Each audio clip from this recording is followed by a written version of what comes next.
Tuan Yansuo ingin membunuh Qin Shen. Namun di saat ia akan membunuhnya, tiba-tiba Raja Lingwu menangkis serangan dari tetua Guxian itu.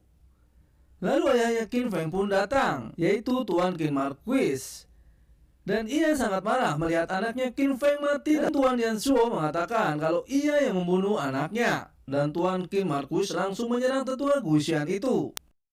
Namun Tuan Marquis bukanlah tandingannya. Ia pun dengan hanya satu gerakannya langsung membuat ayah Qin Feng terpental. Dan beberapa saat kemudian, Kaisar beserta para prajuritnya pun datang untuk melihat situasi di sana. Ia pun mengatakan kepada tetua Guxian itu, mengapa membuat onar di wilayah kerajaan Qi-nya. Namun tetua Guxian itu menjawab dengan santainya, kalau Kaisar Zhagao sudah diinformasikan sebelumnya untuk tidak ikut campur dengan urusannya. Kalau Kaisar ikut campur berarti akan berperang dengan faksi Guxian-nya. Dan kedatangan faksi Guxian adalah untuk membalas dendam kematian anaknya, yaitu Nian Wuxi.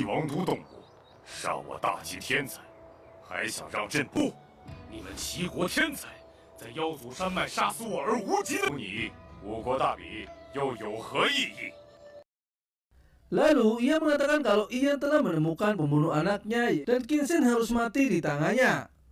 Kaisar Zhagao pun mengatakan kepada semua faksi Guxian untuk mundur. Namun Tuan Yansuo mengatakan kalau ia sudah mengepung semua sisi dari kerajaan Qi-nya. Dan dalam waktu 3 hari ia tidak kembali, maka semua pasukannya dari kerajaan Wei dan faksi Guxian akan menyerang kerajaan Qi secara bersama-sama.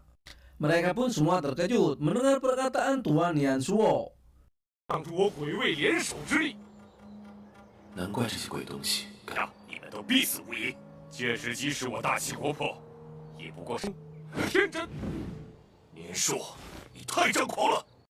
Di saat itu juga Tuan Xiaoshan sangat marah dan Tuan Yansuo langsung menyerang ke arah Tuan Xiaoshan. Pertarungan pun tak terhindarkan.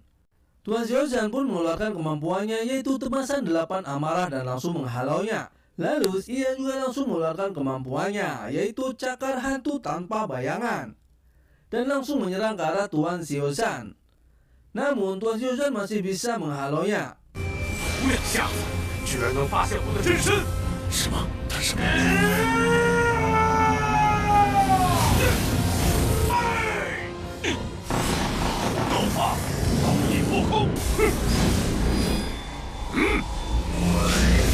Tuan Xiaoshan masih bisa menangkisnya.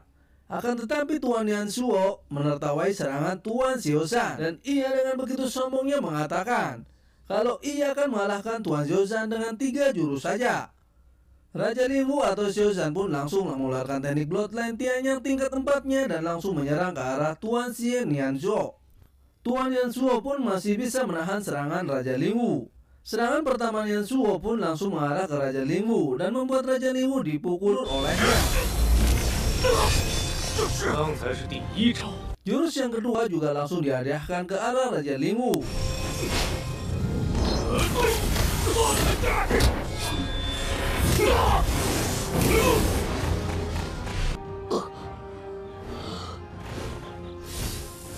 Langsung mengeluarkan jurus ketiganya dan membuat Raja Lingwu kalah. Raja Lingwu pun mengatakan kalau Tuan Yansuo telah menembus tingkat leluhur bela diri menengah, yang berarti mempunyai kekuatan di atas Raja Lingwu. Semua orang pun terkejut. Lalu Tuan Yansuo mengatakan ia sudah membunuh Qin Feng dan akan segera membunuh Qin Shen. Selama Qin Shen dibunuhnya dan membalaskan dendam anaknya, ia akan pergi dari wilayah kerajaan Qi. Akan tetapi jika ada yang menghalanginya, jangan salahkan ia akan bertindak kejam. Raja Lingwu pun mundur atas perintah sang kaisar. Dan tetua faksi Guxian itu langsung mengatakan kepada Qin Shen kalau Qin Shen tidak ada yang bisa melindunginya lagi di seluruh kerajaan Qi-nya. Namun Qin Shen menjawab dia tidak takut dengan hanya mengandalkan Tuan Yansuo. Qin Shen pun maju dan akan bertarung dengannya.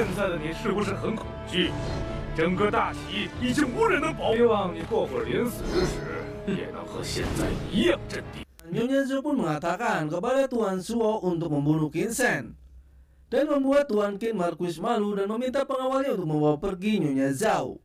Tetua dari faksi Guxian itu pun langsung menyerang ke arah Qin Shen. Datanglah master dari Bloodline, yaitu Presiden Dongfang dan tetua Pavilion Xiaoyan. Dan Tuan Yansuo kaget melihat mereka berdua membela Qin Shen. Dan Presiden Dongfang mengatakan kalau Qin Shen adalah master bloodline di tanah suci bloodline-nya dan juga master alchemist di Pavilion Pil. 齐国血脉圣地会长东方青，大齐丹阁阁主秦晨小友既是我血脉圣地的血脉师，也是丹阁的。丹阁向来不参与势力争斗，不知二位为何要？丹阁的面子上放过秦晨小友，不要妄造杀戮。 Tetua dari faksi Gushan itu pun heran dengan Qin Shen karena banyak master kuat di belakangnya yang melindunginya berulang kali. 连血脉圣地和丹阁的人都出动了，